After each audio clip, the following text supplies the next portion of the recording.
तो साथियों नमस्कार and welcome to study center for all. So now देखिए है क्या, अब कहीं ना कहीं ऐसा लग रहा है कि ट्रम्प इफेक्ट यहाँ पर हमें चलता हुआ नज़र आ रहा है। बात करेंगे कि रिसेंटली हुआ क्या है। इसराइल और हमास, जो कि इंटरनेशनली बहुत ज़्यादा प्रयास किया जा रहा था कि इसराइल और हमास के बीच कैसे भी एक समझौता हो, जिससे कि जो इसराइल के बंधक हैं जो कि इस समय गाज़ा पट्टी के अंदर थे, उनको कैसे भी वापस लाया जा सके। अब उनको वापस लाना बिना एग्रीमेंट के संभव नहीं था इसराइल और हमास के बीच। रिसेंटली इस चीज़ के लिए बहुत हद तक काफ़ी कंट्री, जो अगर मैं बात करूं बड़ी कंट्रीज़ जो थी जैसे कि यूएसए, ठीक है, और उसके बाद अगर हम बात करें कतर, इजिप्ट, इन सब के द्वारा बहुत बड़े लेवल पर प्रयास किया जा रहा था। जैसे तैसे इनको हमास और इसराइल को बातचीत की टेबल तक लाया गया था, बट हमने देखा कि कई चरण ऐसे निकले कि जिसमें इन लोग की बात तो हुई बट कोई भी समझौता नहीं हो पाया। बट रिसेंटली इतने दिन से जो ये समझौता चल रहा था, अब रिसेंटली ऐसा क्या हो गया कि इनके बीच अचानक ये डील हो गई, ठीक है, हॉस्टेजेस को छुड़ाने की। अब आइए समझते हैं क्या ये रियल में ट्रम्प इफेक्ट है या नहीं। देखिए समझिए, 7 अक्टूबर 2023 का दिन था जब हमास के जो आतंकवादी थे वो मनूवर करते हुए घुस जाते हैं इसराइल के अंदर, और बहुत बड़े लेवल पर अगर हम बात करें तो लगभग 1200 के करीब इजरायली नागरिकों को, इंक्लूडिंग आर्मी पर्सनल, उनको मार दिया जाता है। लगभग 250 से 300 लोगों को, जिसमें इजरायली नागरिक भी हैं और विदेशी नागरिक भी होते हैं।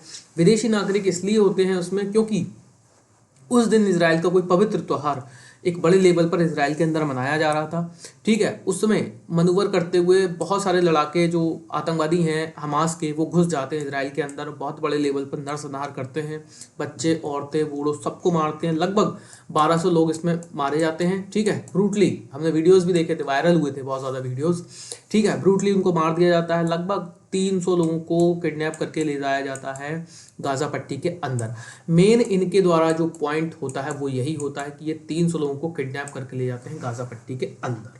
ये इंपॉर्टेंट चीज़ थी। देखिए है क्या, हमास हमेशा से जानता है कि इसराइल एक ऐसा कंट्री है, हमास क्या, हम सभी लोग जानते हैं कि इसराइल देखिए एक ऐसा कंट्री है जो कि अपने नागरिकों को लेकर के बहुत ज़्यादा चिंतित रहता है। मतलब ये इसराइल क्या है, एक यहूदी कंट्री है, और इनके मिशन जो मोसाद इनकी एजेंसी है, मोसाद है, फिर उसके बाद इनकी जो इंटरनल एजेंसीज हैं उनके द्वारा जो मिशन किए जाते हैं वो बहुत ज़्यादा चर्चित रहते हैं।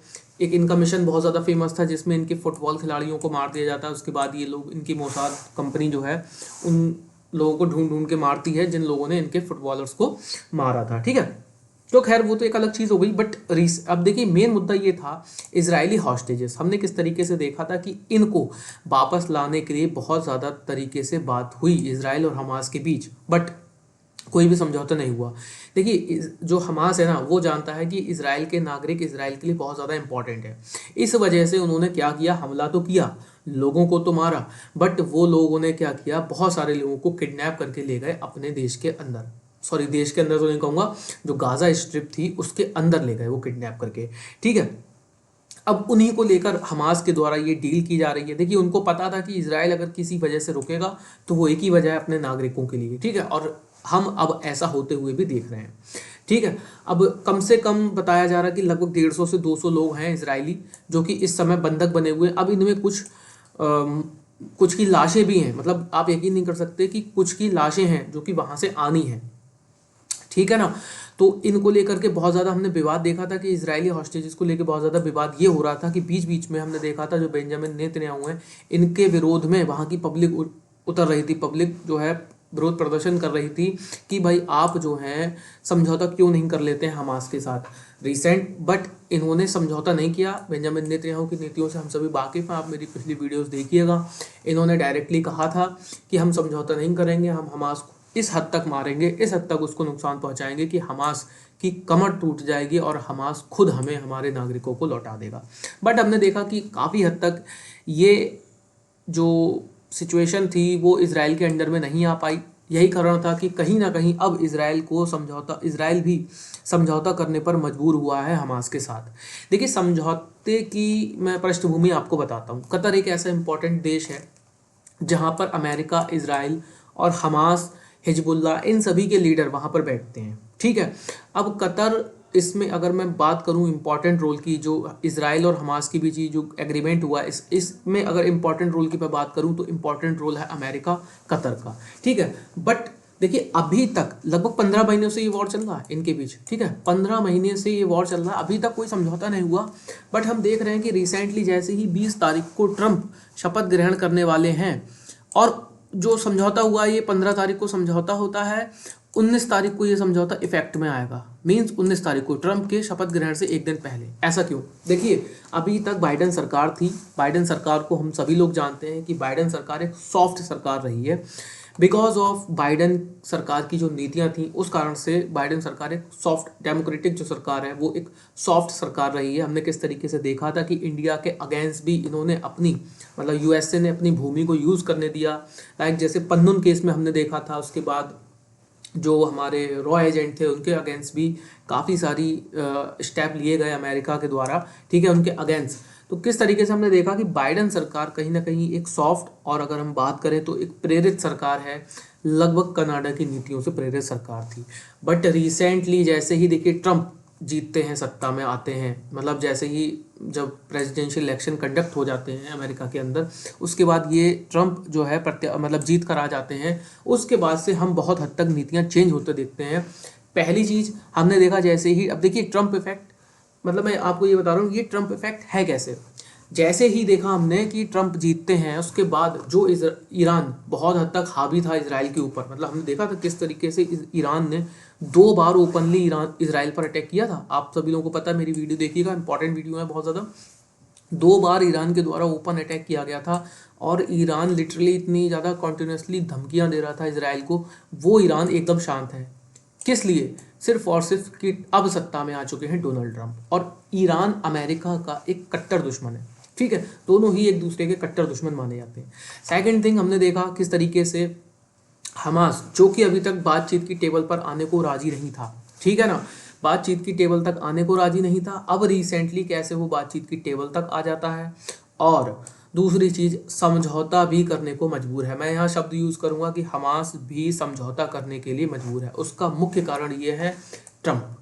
ये एक डायरेक्टली एक ट्रंप इफेक्ट है। उसका कारण ये है कि ट्रंप द्वारा बीच बीच में डायरेक्टली ऐसे थ्रेट हमास को, या फिर कह लीजिए मिडिल ईस्ट के अंदर जो भी इस समय गतिविधियाँ चल रही हैं उनको दिए गए थे कि भाई देखो थम जाओ, मैं अगर आऊँगा ना तो उसके बाद फिर मैं किसी की सुनूंगा नहीं, मैं फिर ऐसी नीतियाँ अप्लाई करूँगा कि आप सभी लोग परेशान हो सकते हैं। ऐसा डायरेक्टली कहना था ट्रंप का। और हमास के लिए तो ट्रंप ने डायरेक्ट कहा था, हमने देखा था कि हमास से ट्रंप ने डायरेक्ट कहा था कि आप जो है इजरायली नागरिकों को वापस कर दो, इस युद्ध को आप चाहते हो तो यहीं रोक दो।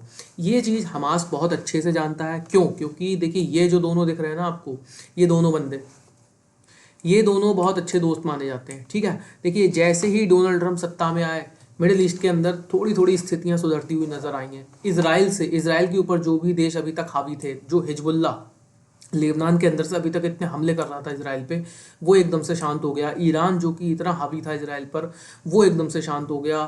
थर्ड चीज़, हमास भी एकदम बैकफुट पर आता हुआ नजर आ रहा है। उसने एग्रीमेंट तक, मतलब बात आ गई है, समझौता हो गया है, और लगभग 19 तारीख को ये समझौता इफेक्ट में आ जाएगा। 2 चरण में इजरायली नागरिकों को वापस लौटाया जाएगा। ये कहीं ना कहीं मैं डायरेक्ट कहूँगा कि ये एक ट्रंप इफेक्ट है। बिकॉज ट्रंप की नीतियां सभी लोग जानते हैं कि ट्रंप की नीतियां कितनी कट्टर नीतियां रहती हैं, और आतंकवाद के विरुद्ध ट्रंप कहीं ना कहीं एक कड़ा रुख अपनाते नजर आते हैं अपनी नीतियों के जरिए। तो देखिए ट्रंप और बेंजामिन नेतन्याहू दोनों की लगभग नीतियां एक सी हैं, और ये ट्रंप जो है ना, ये मिडिल ईस्ट के अंदर बेंजामिन नेतन्याहू के लिए एक कैटलिस्ट का कार्य करते हैं।